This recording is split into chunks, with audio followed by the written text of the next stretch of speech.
رات کا کھانا تیار کر کے میں فارغ ہوئی تو باورچی خانے سے نکلتے ہوئے میری نظر دیوار پر لگی گھڑی پر پڑی۔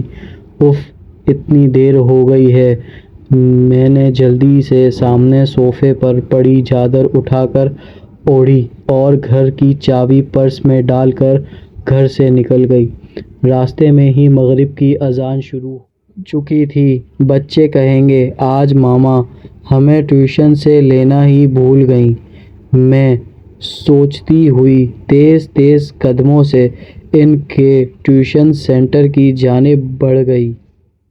ماما آپ نے اتنی دیر لگا دی؟ 7 سالہ ریحان شکایتی نظروں سے مجھے دیکھتے ہوئے بولا، جبکہ 6 سالہ انم بھی منہ پھلائے چل رہی تھی۔ مجھے اس کا منہ دیکھ کر ساختہ ہنسی آ گئی۔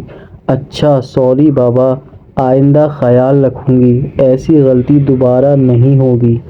ہم تب مانیں گے آپ کی بات جب آپ ہمیں ہفتے کو نانو کے گھر رہنے دیں گی۔ انم ریحان کی شرط پر میں نے ہنس کر حامی بھر دی۔ جلدی چلو، تم لوگوں کے بابا بھی گھر آنے والے ہوں گے۔ میں نے دونوں کے ہاتھ پکڑ کر سامنے والی گلی میں داخل ہو گئی۔ یہ راستہ شارٹ کٹ تھا، ادھر سے جلدی گھر آ جاتا تھا۔ ویسے تو میں روڈ سے ہی جاتی تھی، زیادہ تر اس گلی سے گزرتے ہوئے کتراتی تھی۔ اف ماما، یہ کتنا ڈراؤنا گھر ہے، اس کو دیکھ کر ڈر لگ رہا ہے۔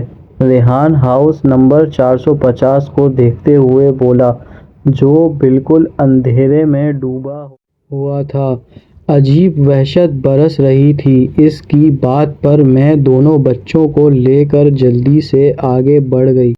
رات کام سے فارغ ہو کر بستر پر لیٹی تو بے ساختہ نظروں کے سامنے وہ گھر آ گیا۔ اس گھر سے میرا ماضی جڑا ہوا تھا۔ میں آہستہ آہستہ اپنے بیتے ماضی کو سوچنے لگی۔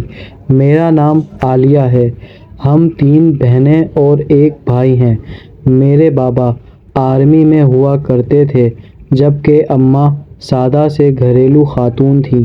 میں انٹر میں تھی تو بابا نے اماں کی خواہش پر بڑا گھر لے لیا، کیونکہ جس گھر میں ہم تھے وہ گھر ہمیں کافی چھوٹا پڑتا تھا۔ جس دن بابا نے نیا گھر لیا، ہم سب بہن بھائی بہت خوش تھے۔ 2 منزلہ یہ بنگلہ نہایت خوبصورت تھا۔